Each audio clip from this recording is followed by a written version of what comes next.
Welcome back to the channel, everybody. Thank you so much for joining me and allowing me to continue to be your daily advocate. If you're new here or you're not subscribed for any reason, please do me a huge favor and hit the subscribe button. Thank you to all of you who have been watching and following me for so long. It truly means a lot, and I'm glad that I can be this person. A new survey shows a loss of confidence in XRP. Folks, do you ever get as tired as I do just managing the fear, uncertainty, and doubt that's pushed out upon holders of XRP in the broader crypto space? Do you ever get tired of the nonsense spouted about Ripple and XRP? Because I'll tell you what I do. I've been here since November 2017, and it's relentless. Some by design, some just it happens to look a particularly negative way. A lot of it's a misunderstanding, sure, fine. But my gosh, I'm going to highlight some of it here and explain why it does not make any damn sense. So this survey that was highlighted, I'm going to show you charts. And if you look at what played out from when the survey was taken, you can see that what the sentiment was alleged to be didn't line up with what you would expect based on that in terms of how price development unfolded. It's completely ridiculous. And there's so much opportunity here. I mean, look, I don't mind people if they just have a different opinion than me, like people that don't like XRP, fine. I think that doesn't make sense, and that's fine. You don't think that I make sense, and I'm not coming to a logical conclusion. Don't mind that. I just don't like some of the nastiness about it and some of the closed-mindedness surrounding it. Because, look, the ultimate reality here is that there's so much opportunity in this space, so damn much opportunity here. Life-changing wealth opportunity here. That's not hyperbole. That is true. It's been demonstrated to be true for over a decade now. And you're still seeing the same type of wild volatility that made that possible today that you saw years and years ago, many market cycles ago. And it is true with each subsequent market cycle, there's less opportunity because there's more money into the space. It takes that much more money coming in to get a doubling, tripling, quadrupling effect. Yes, of course, I understand that. I've talked about that.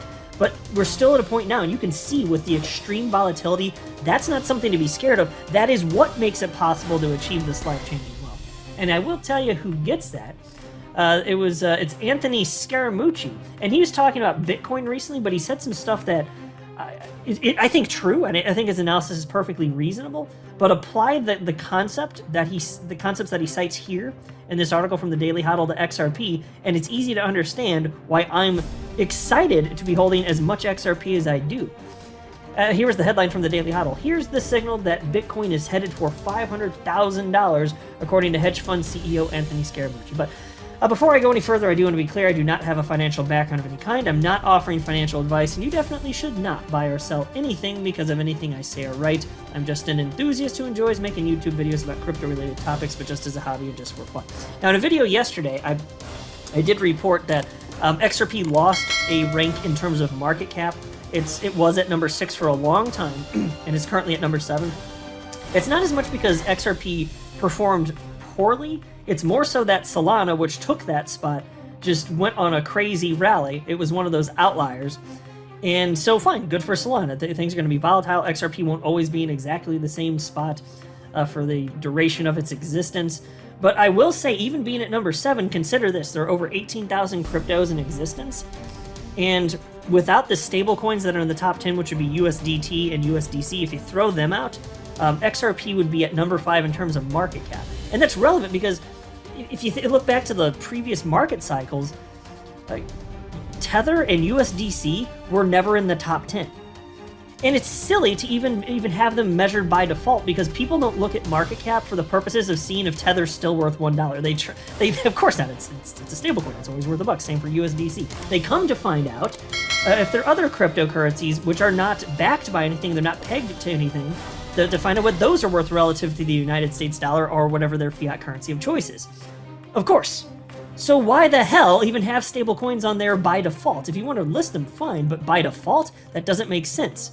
That's not the reason people come to the damn site, but this is how our industry is behaving. So, what if you have like a bunch of stable coins that just keep getting printed and printed and printed? You could have the whole top 10 filled up with stable coins, and then are you really serving the people that are going to the site? So I think it's silly to have that be listed as default, but that's what we're working with here. But the reason I'm even mentioning this is to point out XRP, despite it being under attack by the SEC and arguably the price suppressed today, it still would be number 5 if not for the stable coins being listed here, which they shouldn't be. And that's amazing. That's absolutely astonishing. Like, think about that. Over 18,000 coins. XRP its whole life has lived in the top 10. There are so many coins that used to be in the top 10. If you go to the historical records, you can go in the archives and look it up. Go to coinmarketcap.com. They have historical snapshots. It's been a revolving door of almost all of them. Coins that were in the top 10 like 5, 6, 7 years ago, you look and be like, what the hell is that? They're gone. They're gone. I mean, even if they still exist, they're way, way, way down. They're small cap coins. XRP persists. And why is that? There's something different about it, obviously. Even though XRP moves in tandem with the rest of the market, there are enough of us out there that recognize, hey, there's something to this. That we're keeping it up there in terms of price action, and then there's a certain amount of typical retail speculators out there that just follow the leader, and they're following our lead, if you're like me anyway, at least, because I look at it in terms of utility. I'm more interested in purchasing based on utility than anything else here. But even so, there's the fudsters out there that just don't get what the hell is happening here. So here's the headline from the Daily Hodl. Institutional investors are storming back to Bitcoin and Ethereum from altcoins, says new CoinShares survey. Now, let's pause to note that Ethereum is an altcoin. So that's a silly title right there. Heading back to Bitcoin and Ethereum from altcoins. No, Ethereum is an altcoin, damn it. Anything that's not number one is the altcoin. And I hope to make Bitcoin an altcoin one day. As soon as it's dethroned, which is a perfectly reasonable thing to suspect may happen. But anyway, piece reads as follows.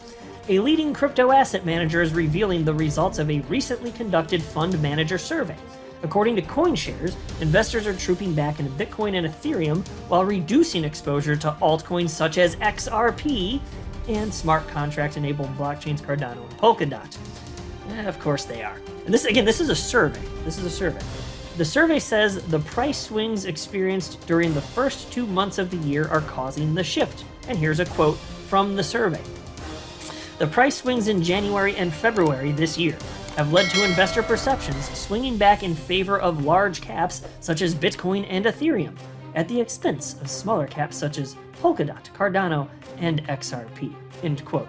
Okay, well, I don't have it pulled up for this video, but I downloaded the actual document that they're talking about from this website right here, coinshares.com. You can download it yourself. You click on download here, you can get the report.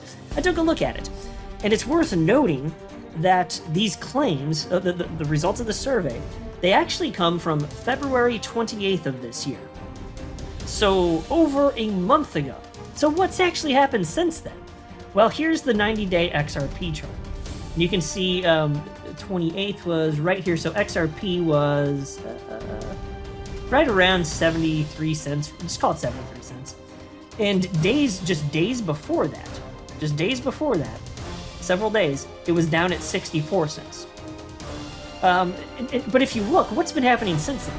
There's been ups and downs, but the trend has obviously been up. If you have eyeballs, and you can see where I'm circling the beginning of this down part here, it's just been trending up ever since then.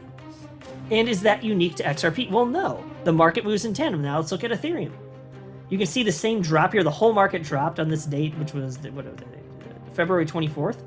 And then it basically did the same thing. It's up and down. There's a smidgen of sideways action. But then it just trended upwards.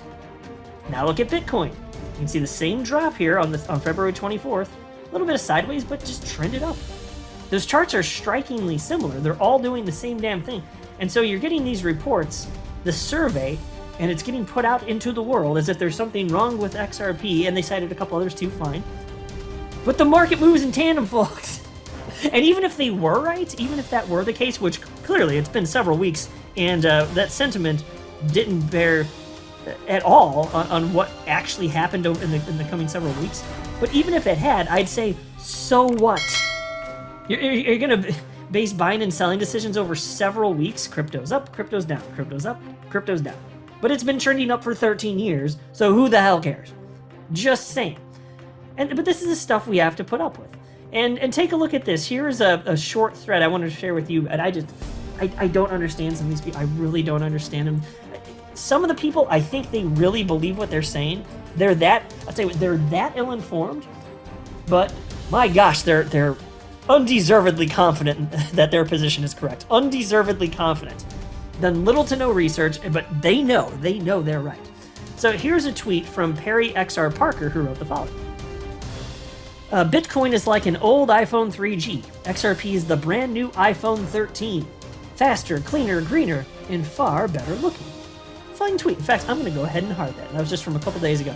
Now, this guy, this little stick in the mud named Digibuild, jumped in and responded, and he's not having any of it. He's going to come to school us. You can call him the bus driver because he's taking us to school.